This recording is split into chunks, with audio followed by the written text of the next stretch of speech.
안녕하세요. 잭사장입니다. 오늘 이야기해 볼 주제는요, 요겁니다. 스마트 스토어 지금 해도 괜찮은가?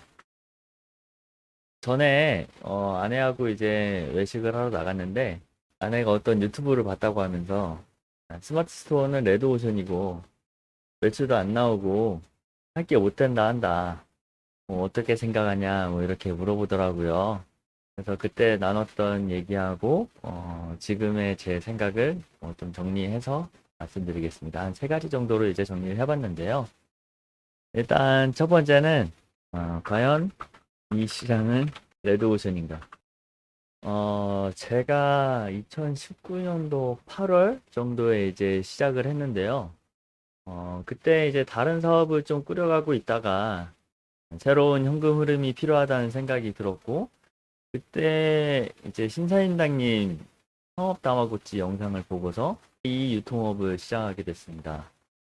근데 제가 가만 생각해 보면은 그때는 과연 블루오션이었나 이렇게 좀 의문이 들긴 하더라고요.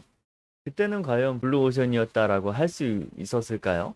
제가 진입했을 때도 이미 기존의 셀러분들이 자리를 잡고 있던 상황이었습니다. 그 훨씬 전에도 자리 잡고 계셨겠죠. 제가 이 사업을 시작하고 한 1년 반 정도 이제 거의 매출이 안 나왔었으니까 그때 블루오션이었다면은 저도 매출이 좀 나왔었겠죠.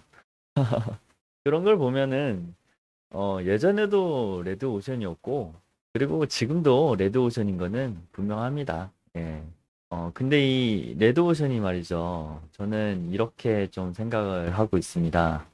예를 들어서 시장이 이렇게 있다고 한다면 이제 수요와 공급에 따라 사람들이 이제 모여들겠죠.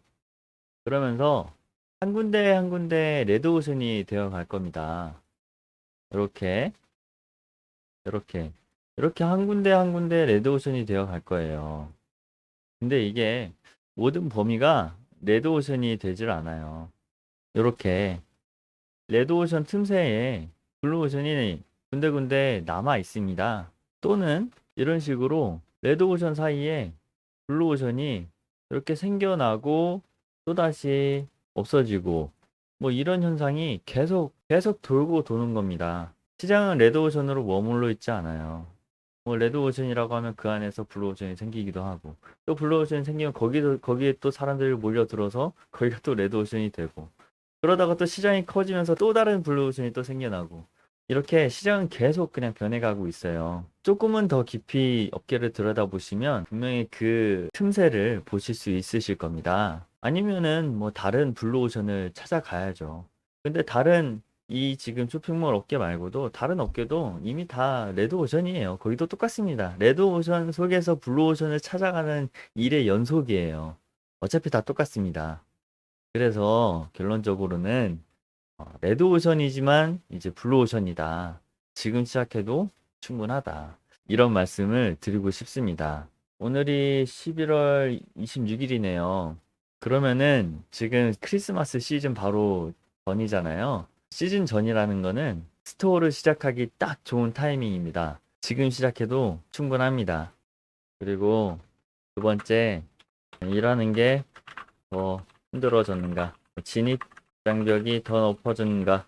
요거에 대해서 한번 말씀을 좀 나누고 싶은데, 제 답은 일은 변하지 않았지만, 처음 시작하시는 분들은 조금은 더 힘들어진 것 같기도 하다라는 겁니다. 그러니까 일하는 거는 그대로인데, 진입 장벽이 조금 높아졌다라는 거죠. 일하는 거는 변함이 없다라는 거는 사실 사람마다 다를 수 있겠지만, 저 같은 경우는 딱히 변함은 없습니다. 오히려 저는 조금 더 간단해졌어요. 하지만 이거는 저 같은 경우이고, 대부분이 처음 스토어 하시는 분이시라면은 좀 어렵고 시간도 많이 걸리실 거예요. 제가 왜 변한 건 없지만 더 힘들어졌다라고 표현을 했냐면, 이 사업의 본질은 변한 게 없습니다. 이 사업의 본질이라고 하면, 좋은 물건을 값싸게 들여와서 원하는 타이밍에 판매를 하는 게 본질이잖아요. 이 본질 자체는 예전이나 지금이나 변한 게 아무것도 없습니다. 그리고 본질을 쫓기 위해서 분석하는 데이터들, 이런 것도 변한 게 아무것도 없어요.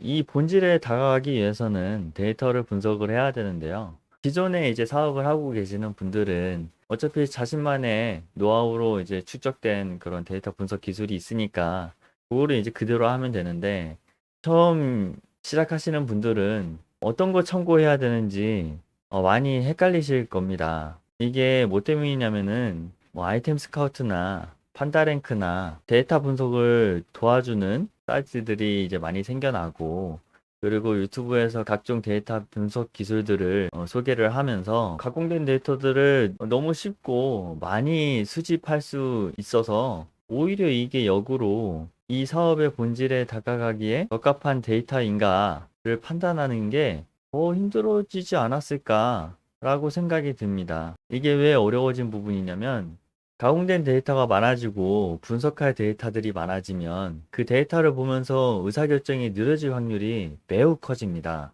특히나 이 사업은 타이밍이 생명인 사업인데 데이터를 보면서 타이밍을 놓치고 타이밍을 놓치니 매출로 이어지지 않는 경우가 많이 생긴다는 겁니다.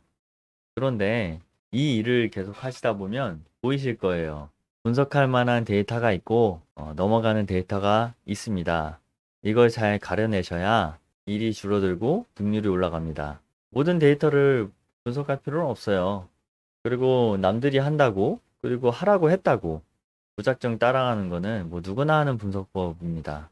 뭐 팁을 하나 드리자면은 조금 귀찮으시더라도 가공되지 않은 로우 데이터를 직접 가공을 해서 데이터를 한번 얻어내 보세요.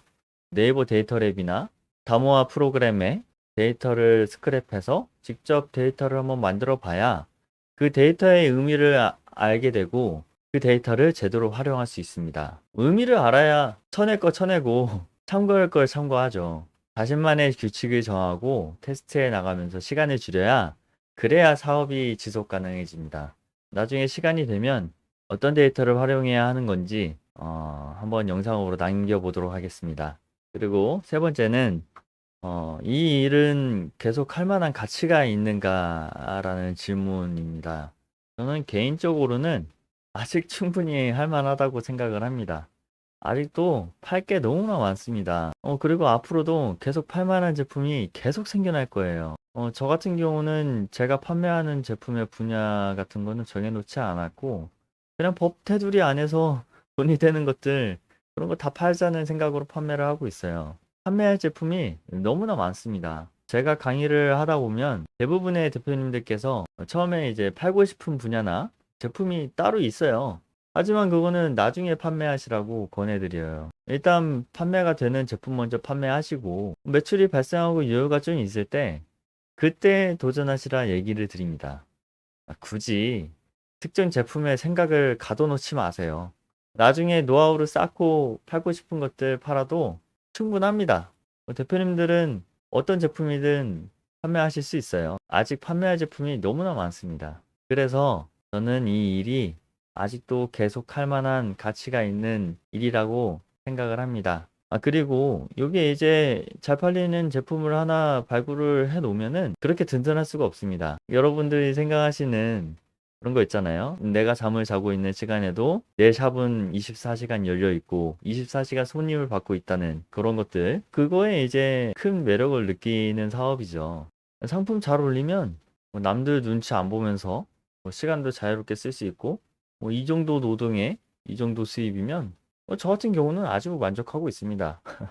제가 지금 작년 매출이 한 2억 정도 나오고 있고 저는 이 업계에서 그렇게 매출이 많이 나오는 정도는 아니죠. 그런데도 예, 할 만합니다. 그래서 어, 이제 마무리를 하자면 결론은 무엇이냐? 여기 지금 제목은 스마트 스토어라고 지금 적어놨는데 그냥 온라인 유통이라고 그냥 크게 말씀드릴게요.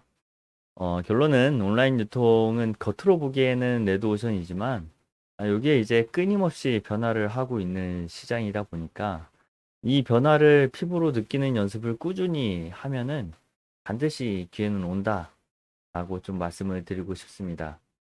이 영상을 보시는 대표님들께서도 이 주제에 관해서 어떻게 생각하시는지 댓글로 간단하게 적어주시면은 저도 제 생각을 이제 같이 나누고 얘기를 한번 나눠보겠습니다.